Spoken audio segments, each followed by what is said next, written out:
to the place in the middle of the sun.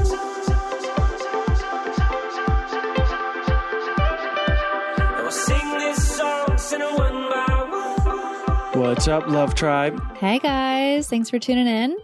This is the 4th week since we launched our Love Tribe membership, and we're getting a ton of great feedback from our Love Tribe members who are enjoying ad-free episodes, bonus content at the end of each episode where our guest provides a roundup of that day's topic and anything that we skipped over or what they really want to emphasize. And then our bonus round of actionable relationship tips. And then our Insider Plus members are enjoying that free episode of completely new content. It's that 5th episode a month that they're also contributing and helping decide the topic for next month. So we're excited to be bringing that to you guys. Become a Love Tribe member at the link in the description. It's super easy. And of course, you can cancel anytime if you don't love it. And it's really a great way to get more actionable relationship advice and help support the show. Yeah, we created 3 tiers. The first one starts at $2 for people who just want to support us, support the show. We've had a lot of people reach out asking how they can do that. So you can easily do that for the $2. And then we have the next 2 tiers that Chase already kind of gave a lot of information on, but the next one is $7, and that is the ad-free episodes with the bonus questions. And then the $10 tier is that everything we already mentioned, plus that extra bonus episode each month. And we are just loving these new questions and all this new content that we are creating, and we know you guys will love it too. And on today's episode, we welcome back Dr. Kathleen Smith, and she is a licensed therapist and the author of the book, Everything Isn't Terrible, Conquer Your Insecurities, Interrupt Your Anxiety, and Finally Calm Down. And we talk with Dr. Kathleen about taking responsibility for ourselves and responding rather than reacting in our relationships. So there's a lot of great stuff in today's show where a lot of times we want to project onto our partner what we want to have happen in the relationship, but really we need to take responsibility for ourselves. So Dr. Kathleen goes over ways to do that. And when we're communicating, it's also so important to respond rather than react, and a lot of great information on how to do that. We hope you enjoy the show. Today's show is brought to you by our online course, Spark My Relationship. Create more passion, improve your communication, and build a stronger, more intimate connection with your partner in less than 90 days. We've collaborated with 15 therapists and psychologists to bring you the strategies marriage therapists teach their clients. To unlock a special offer only for I Do Podcast listeners, visit sparkmyrelationship.com/unlock. That's sparkmyrelationship.com/unlock.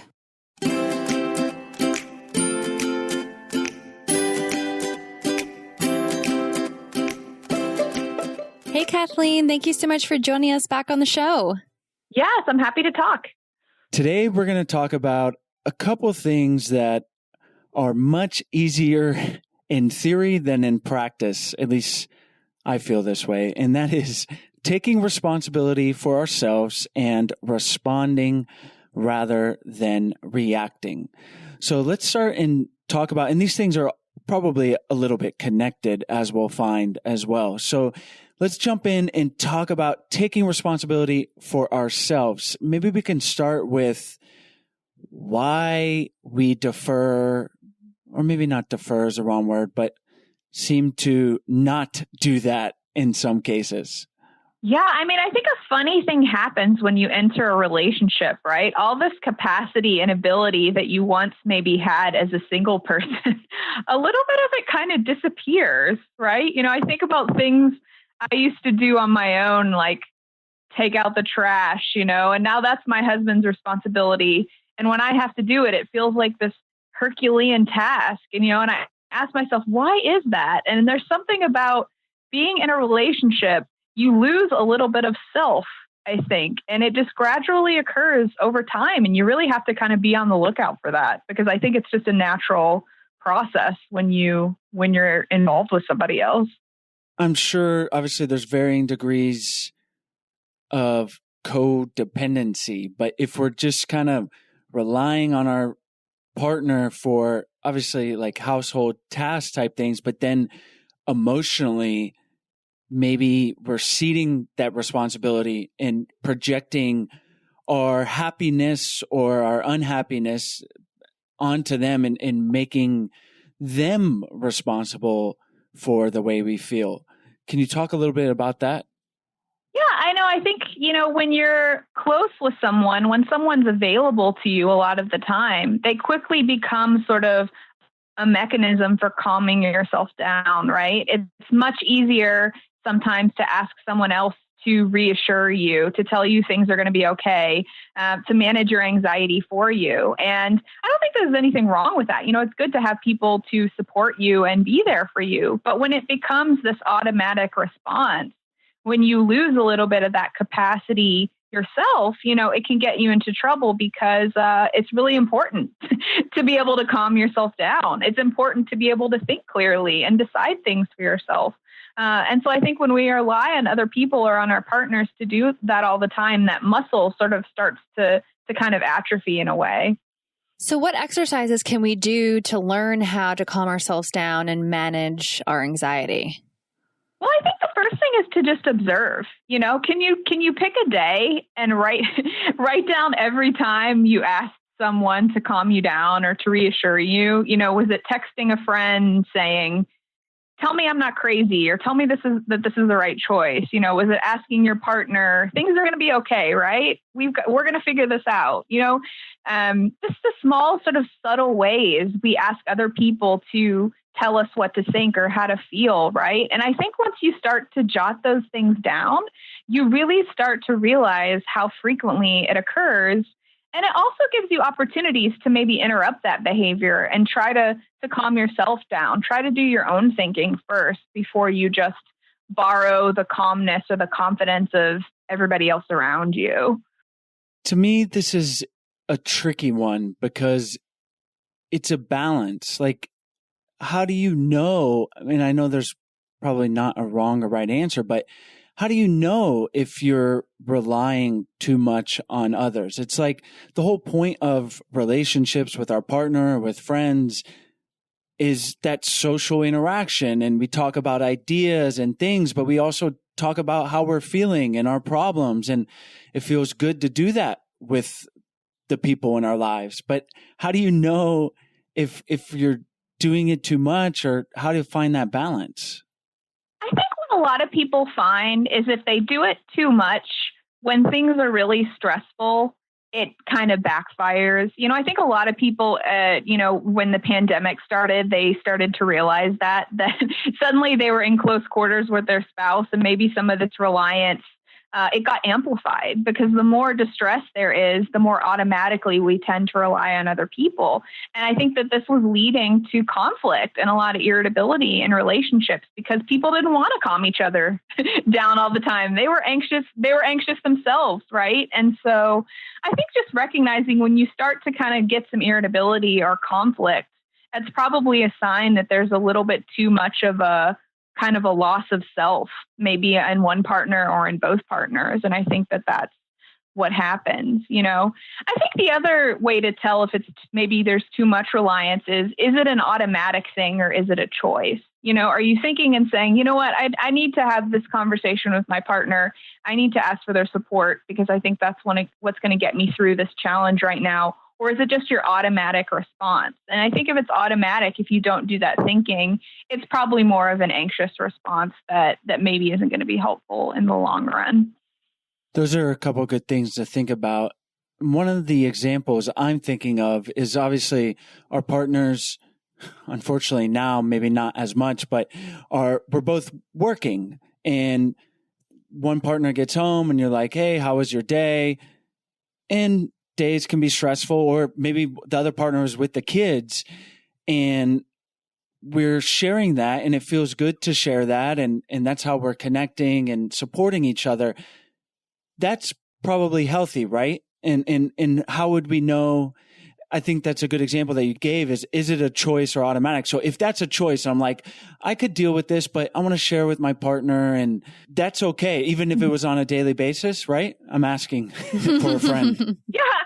Well, I think there's differences in how you communicate. You can talk to someone and say, here's why I had a rough day. Here's what I think my challenges are right now. And that's different than fix this for me, calm me down, tell me it's going to be okay. I mean, a person may respond that way. They may try and fix it for you. But if you're coming to them and saying, hey, I want to share a little bit about what's going on with me and what I really struggled with today with the kids or with work or whatever, could you just listen while I share my thinking about that? I think that's it's an unanxious way of kind of going about it. And I think that people often respond better. They're often better able to be a help to you and to be supportive to you because you're not dumping all of your anxiety on them sort of directly or automatically. And I think people are able to problem solve better and be better resources to each other when they can say, here's what I'm going through versus here's what you need to fix. Do you find that in long-term relationships, it's pretty normal that this dynamic happens where you have that loss of self and then you are looking towards your partner to help calm you? Or is that more of a individual personality trait that, somebody can be like that even in a new relationship? Yeah, I think people sort of gravitate towards different relationship dynamics. A lot of it has to do with the people's positions in their family and maybe the dynamics of their parents' marriage, and I think some people end up in sort of this over-functioning, under-functioning relationship, right? Where one person is very content to sort of fix everything and direct everything and control everything. And the other person is willing to kind of give up their capability and let the other person do that. And, that dynamic can work well until something really stressful happens and that things kind of fall apart, the wheels fall off the wagon. And so, but, I think what's important to remember is it doesn't mean that one person is just the under-functioner and the other person is the over-functioner. I think in my marriage, I think my husband relies on me to do some things and I rely on him to do some things. If we're not careful, we lose that capacity, right? So I think you get that seesaw playing out in any relationship. But I think some people more than others gravitate towards that relationship dynamic and other people just don't. What would you tell someone who's listening and they're like relating to being anxious and kind of automatically dumping their issues on their partner and expecting them to fix it? Or maybe someone listening whose partner does that to them. How can they begin to change those habits? What are some maybe exercises? I know you've given some great things to think about of asking if it's a choice or if it's automatic, not asking them to fix it, but how can they kind of break that habit? Yeah, I think if they're the one who's doing the relying, asking yourself, what would it look like for me to be more responsible for myself in this relationship? Make a list. What does my partner do that I cannot do or have somehow lost the ability to do over time? And is it useful for me to look at this list and maybe try to learn how to do some of these things? It could be very concrete tasks, like doing things with the car you've forgotten how to do, right? Or with finances. But it can also be emotional tasks too. It can be maybe I, practice meditating or journal for 10 minutes every day. And that's going to be my activity that is a little bit of responsibility towards managing my anxiety, right? And I think people coming up with those concrete tasks are able to sort of get a little bit of momentum and rely less on the other partner. I think if it's the opposite, if you have a partner who relies on you a lot to calm them down, to manage their emotions, I think you have to think about your part in it because it's a reciprocal thing. Both people are participating in that dynamic, right? And to ask yourself, what would it look like for me to step back and let this other person be capable and be responsible for themselves? Would it mean not always offering them solutions right away? Would it look like listening instead of giving advice, right? Would it look like asking them really good questions like, that's really tough. What are you going to do about it? I think people don't realize how much changing how they communicate and how they respond really gives the other person a chance to become more responsible and to kind of level up as a human. That doesn't mean that they might kind of be taken aback or that it might hurt their feelings when you start to behave differently. But I think in the long run, people really appreciate when they have a partner who treats them like they're a capable human. Can you talk a little bit about the common dynamic where one person is sharing their feelings and then the other person is just wants to fix it and then isn't really giving the type of advice like you mentioned, like asking those questions of like, how do you think it should go versus like wanting to solve the issue for their partner to make them feel better? You know, obviously they are doing it because they care about their partner, but a lot of the times it doesn't always feel that way if you're on the receiving end. Can you talk a little bit about that and that dynamic and how somebody can manage that a little bit better?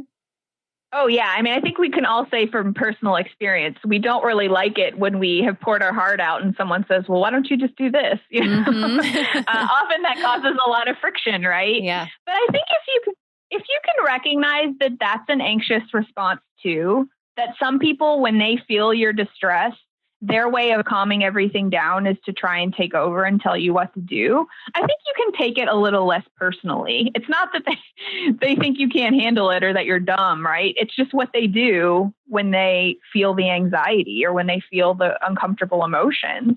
And, you know, you can think about how you want to respond to that. Do you say, you know, I appreciate your thinking, but right now I just want to handle this myself. I just want to kind of share this idea with you or share this challenge. You know, I think there's a polite or respectable way to respond to somebody if they're always trying to fix for you. And hopefully people are able to hear that. But I think when you snap at them and when you get upset and when you react in an immature way, that just stirs up more emotions, more immaturity, and it usually isn't very helpful.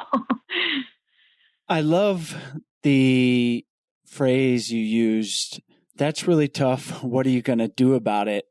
Because, yeah, it's putting it in a loving way back to your partner. You're not trying to fix it necessarily, and you're making it so that they're not projecting all their feelings onto you, expecting you to solve it. Are there any other communication lines like that can get the dialogue going in a good direction? I want to ask you that, and then so I don't forget, is there a time or a way that we can communicate, do you want me to help fix this? Because maybe the partner is looking for that. Can we just say it directly like that? It's like, oh, that sounds hard. Do you want my opinion? Is that something that we could say? Before we continue on, we want to tell you about today's sponsors. Today's episode is brought to you by BetterHelp. We talk about it a lot on the show, and that is going to a professional counselor or therapist. And Sarah and I finally both started seeing one about a year ago, not even. And we go individually and as a couple, and as much great information as we get on the show from our guests, it's really been invaluable for personal and relationship insights for both of us. Yes, it's been a true game changer for our relationship, and we really cannot encourage it anymore. And you all may be saying like, wow, it's going to be a lot of energy to drive, to spend the money. And that's why we want to tell you about BetterHelp, because BetterHelp connects you with a professional counselor in a safe and private online environment. So you guys can do it from your home, and you can communicate with your therapist via text, chat, phone, and video.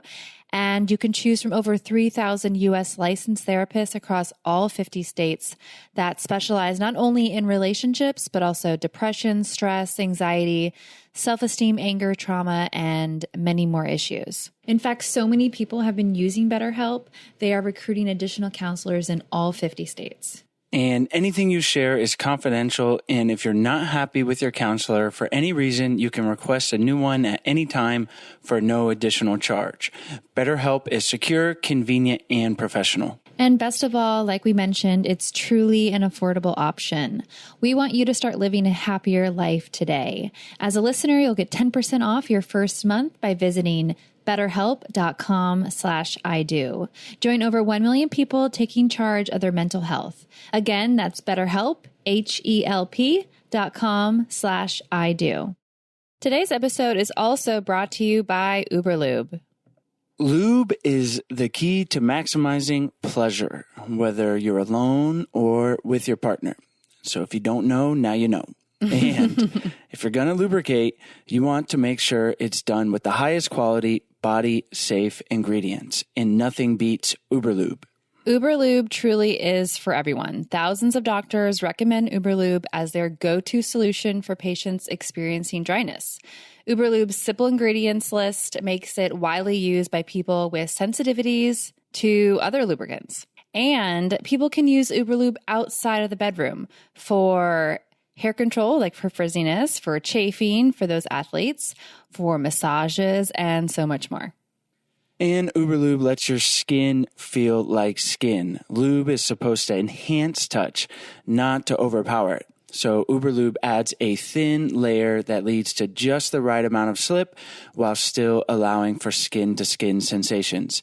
And for those of you that can't see in the dark, which is probably all of you, unless you're Spider-Man and you're listening, or Batman. Or cat eye vision. There you go. Uberlube's measured pumps allow you to dispense the perfect amount of product every time, even in the dark. So right now they're offering ID Podcast listeners a special offer, 10% off and free shipping when you use our code IDO at uberlube.com. That's 10% off and free shipping. Use the code IDO at uberlube.com. Yeah, absolutely. I think people have different levels of comfort and different rules for that. You know, one of mine that I use in my marriage, but also with my therapy clients, is that I will never give someone advice unless they have first shared their own thinking and they have asked me. Because if I'm assuming that they want my advice and input, if I don't give them a chance to do their own thinking, I'm not sure how helpful that's going to be, you know? And so I think it's really up to each person whether they feel comfortable doing that or not. But I'm a firm believer that my own thinking is not going to be as helpful to a person if they haven't done a little bit of that work themselves, because they know themselves and their challenges better than anybody else. And as far as you asking about other, I kind of, I like to help people think of neutral things to say in addition to like, oh, that's tough. What are you going to do about it? Sometimes I will say to a therapy client, this may sound kind of cheesy, but I say, I'm just really curious to see how you're going to navigate this or how you're going to figure this out. Or, to ask someone, have you ever been up against something like this in the past? How do you think it's going to go down? How do you think what's going to happen? Just good questions like that, I think, are pretty easy to generate. Even if they're just getting more facts about the situation, I think that helps a person begin to do that good thinking on their own.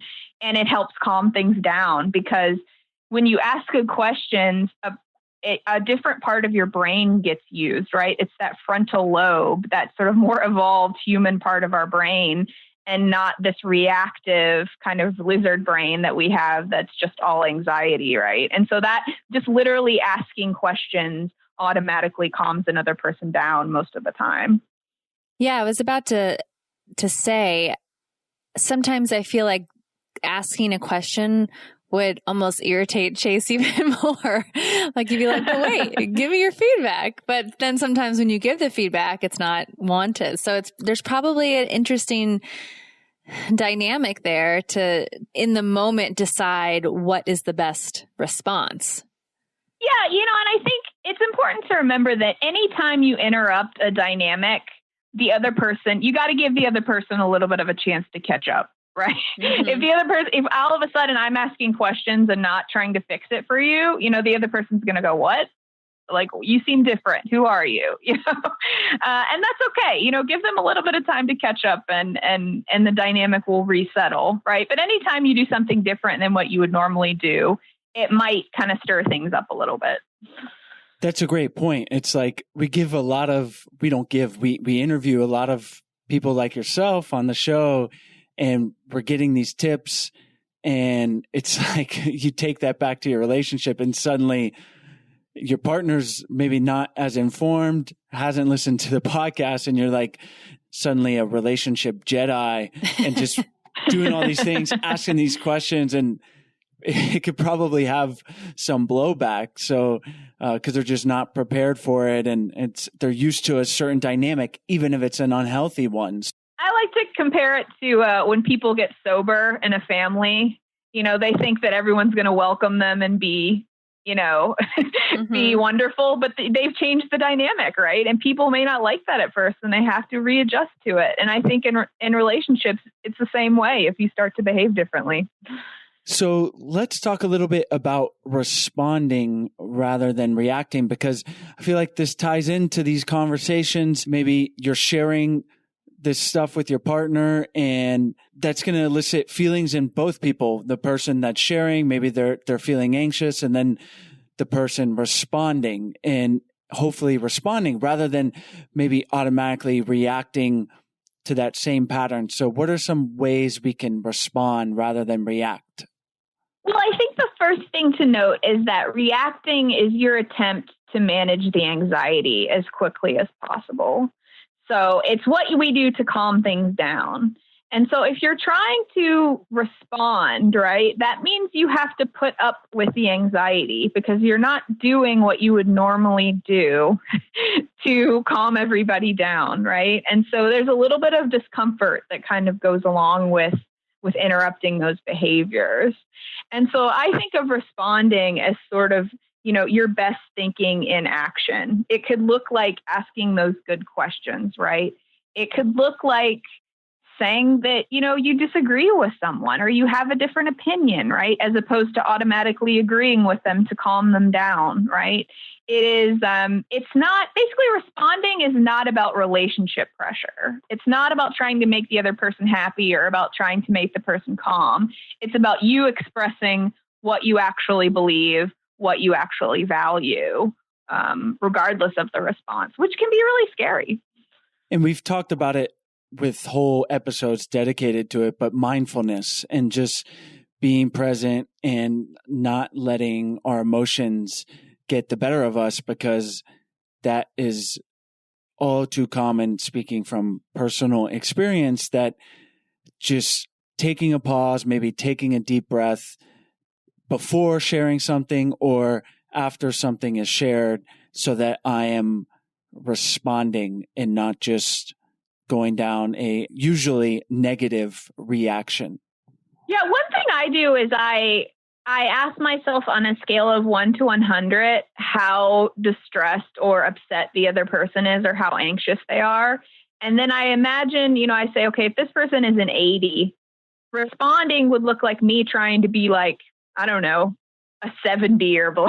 So, let's not to be too optimistic, right? Because when other people are upset, we feel that very strongly, And so I have to ask myself, what is it going to take for me to get down to that number? Do I need to relax my shoulders? Do I need to take a deep breath?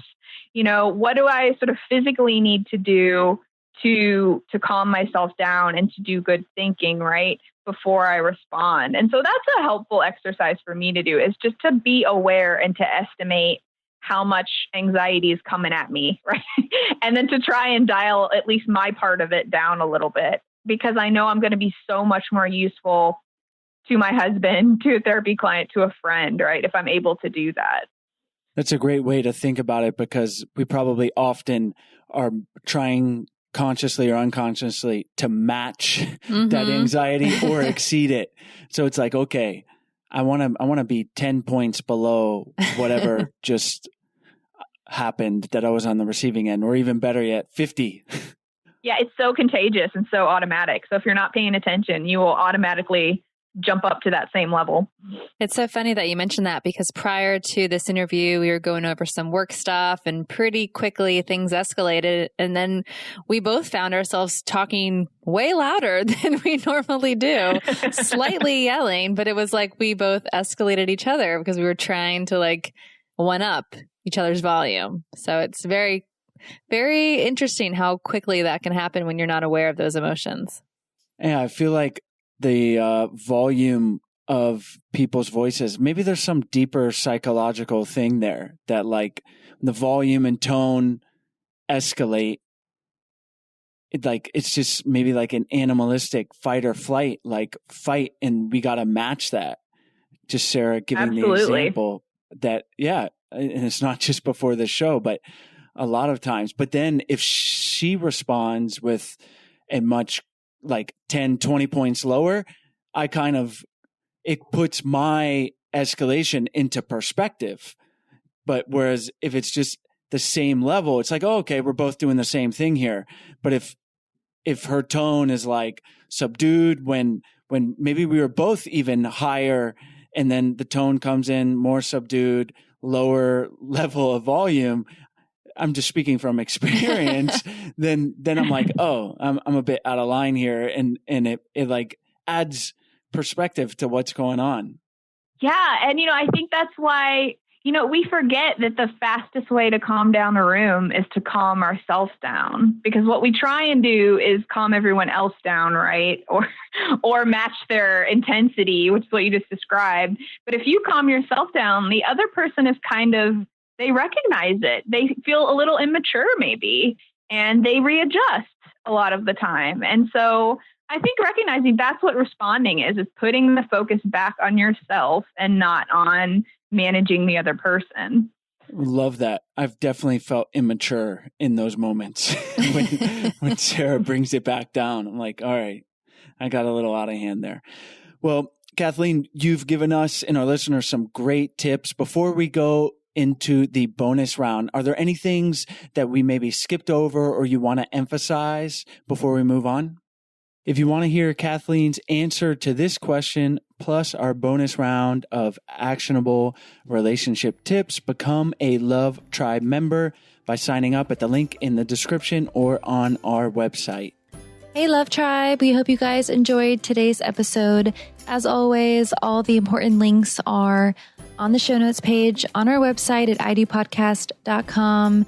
And while you're over there, we hope you check out our 14-day Happy Couple Challenge, as well as all the free resources we have on our website. And thanks so much for listening, and we'll see you next week.